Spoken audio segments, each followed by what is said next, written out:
Uh, what's up, guys? My name's Dalton, and just a sec. You see that gorgeous guy up there? That's me. Just, whew, whew. And is it just me, or was today like an amazing day? It, like I was over at the lake, and I don't know who else was wrestling, but hands down, amazing. I kind of destroyed Dylan. It's whatever. It's whatever. I kind of won. I won. Okay. Um, and a lot of you guys I haven't probably been able to talk to, but just a few things about me is I really like nachos. And when I'm talking about nachos, I mean the chips and the cheese, not none of that other mess, not the meat, not the guacamole, not the tomato. Don't get me wrong, that's good, but that's not nachos. Nachos are the chips and the cheese, the superior form. And who else agrees, though? Okay, thank you. At least a few, okay. Another thing about me is I love working with animals. It's my job. I work at a vet clinic, and I love every second of it, from waking up, going in early, seeing the puppies, to recently, not so fun stuff. So I've been working for about half a year now, so now they trust me to do a lot of stuff. And one of those things is being the only guy, one of like 3 guys who work out of 30 people. And they trust me with the big dogs, okay? German Shepherd, 108 pounds, comes in. Okay, yep. And what I and what I had to do is he was getting his stitches removed, so I had to hold him down. And it wasn't one of those nice German Shepherds. It's one of the ones that you see in like the police videos where they're holding them back all crazy, okay? And what I had to do was hold him down and put him in this specific hold, and he started doing this thing I've never seen before, only on what alligators do, the alligator roll. Why would a dog, why? But he starts rolling, and I grab his neck, and I'm pushing him down, put all my body weight on him so he doesn't hurt anyone.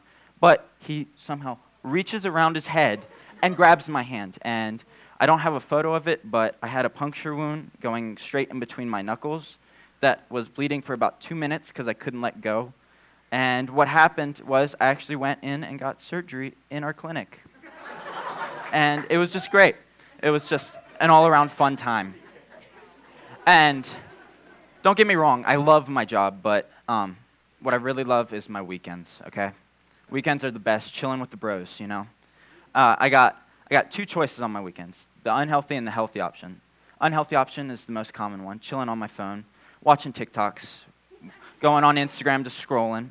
Or I just game all day, wake up in bed, game all day with the boys. Shout out to anyone who plays Fortnite, Minecraft, 2K. Okay, you? Minecraft, yeah. Yeah.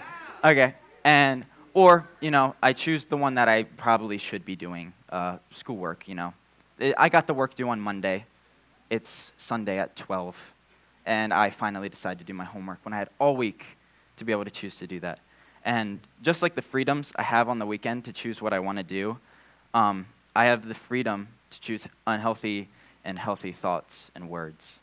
And we have the option to either love and encourage or to bring down and be unkind. And one of the ways a lot of us experience unkindness is through judgment. And a few examples that I got from my small group today, because I wanted to make it relatable, is speaking negatively about one's clothing. And I kind of realized I didn't pack much to speak up on the message, so I hope you guys don't judge me too much on that. And thinking judgmental thoughts before meeting someone. And I have a really good example in my life of that. Around 5th, 6th grade transition time, I started going to church, small group time, and there I was judging everyone. I was the quiet kid sitting in the corner. I would be like looking around, and then as soon as I would catch eyes, I would be the one who like looks away, because that's casual. Like they had no idea. And so in that, I made assumptions of who people were. Oh, that's the athletic kid. Oh, the country kid. Oh, the military boy who wears the military boots, the camo pants, and the knee pads, and the cut-off T-shirts. And, of course, he has tons of stuff in his pockets for survival. And the weirdest thing, and if you guys don't know who I'm talking about, it's Parker. And the weirdest thing, by far, that this man has ever brought in was handcuffs and a police baton. And I knew somewhere on the side of the road there's a police officer waking up, missing all of his stuff, for sure. And then there was this other kid. He had hair shaved on the side, bleached blonde hair on top. You know, uh, yeah, okay. And there's this one picture that really gets it. Right there. Yeah. There's a one picture that really sets it up. Okay. Time goes on. It's time for a small group trip, and still don't know anyone at this point, and I'm excited. It's an overnight trip, no sleep, nothing, and to keep us all awake in the van ride, they get us monsters, and half of the van doesn't drink any, but this one kid demanded that we give him all the rest, and there was about 12 kids who didn't drink it, and in about 45 minutes, he's downed all of them, and it was a lot. He was definitely thought he died. I thought he was going to die. But as I went on through the night, we became best friends, and I created this false sense of who this guy was going to be or what he was going to do. And when I ultimately was judging him, and this whole time I was wrong, and it just took a turn in my life. Right there, I was like, whoa, these people are judging me just as harsh as them. I'm the new kid here. They don't know who I am. They don't have to accept me. And another way that we've shown unkindness is through gossiping about someone's physical appearance. And again, I'm going to use this person as an example. And if you guys don't know who I'm talking about, it's Dylan, my best friend. And he's okay with all this. He's okay. He's okay with all this. But, some days we're just hanging out, and it's this thing that we all like to do. I feel like, at least me and my friends, and it's roasting. Ooh, gross term. That's an old term. Stop. Ooh. But I'll just go up to Dylan sometimes and be like, Dylan, you're built like a chicken bone, ice cream body-looking cone, head built like a garden gnome, definitely still put in the friend zone, and definitely smell like a Flintstone. And I don't mean any of that. But what if I say something mean like that to someone who's struggling to love themselves? What does that do? Why should we do or say something or think judgmental thoughts about people? In the Bible, in Matthew 7:1-2, and if you guys have your Bibles, get it out, or it'll be up on the screen.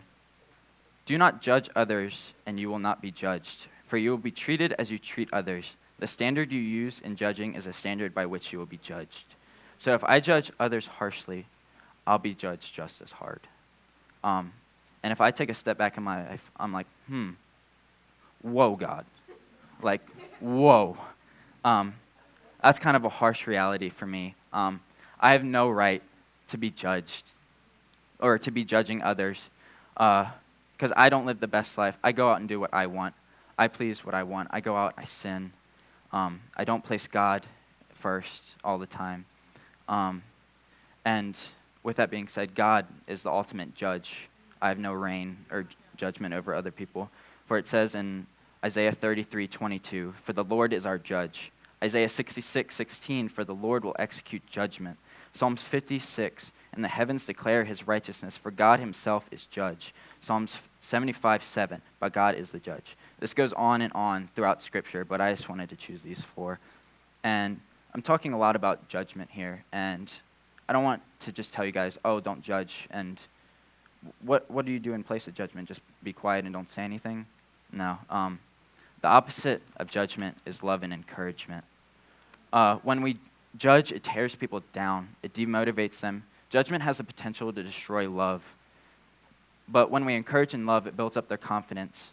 The other day, we had a little meeting before you guys came, and it was like a little encouragement, and it was amazing to see this. My friend Corbin brought an awesome story, and he told this verse, and I didn't even have this verse in my message, but I thought I had to throw it in because it fits perfectly. And it's Ephesians 4:31-32. Get rid of all bitterness, rage, and anger, harsh words and slander, as well as any type of evil behavior. Instead, be kind to each other, tender-hearted, forgive one another, just as God through Christ has forgiven you.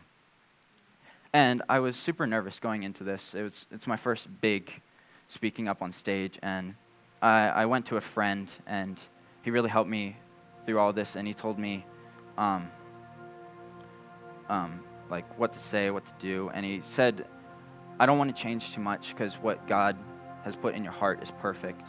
And that right there gave me a huge sense of motivation and encouragement. That was love and encouragement right there. And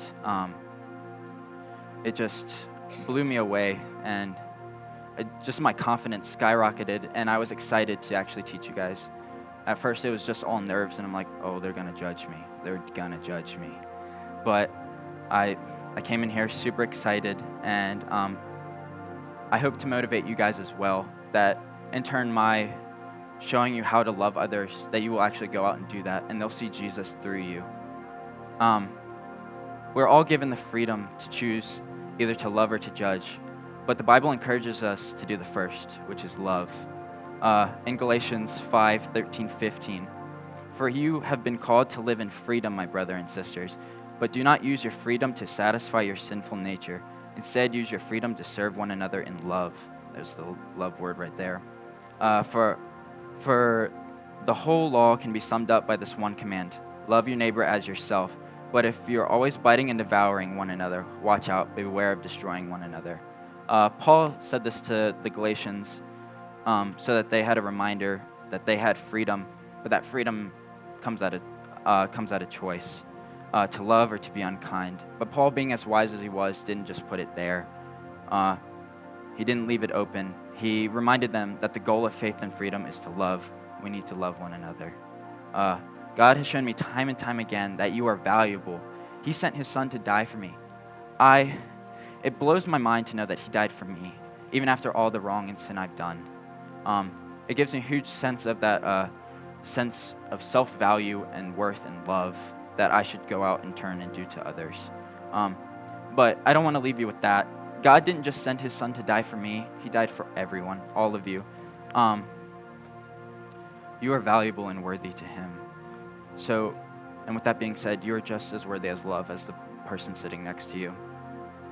And as I wrap this up, and if you haven't paid attention to anything that I've said, you're like, okay, just get off the stage. I just want you to hear this, and if you're a writing down kind of person, write this down. So God created everything. Everything that God created is perfect.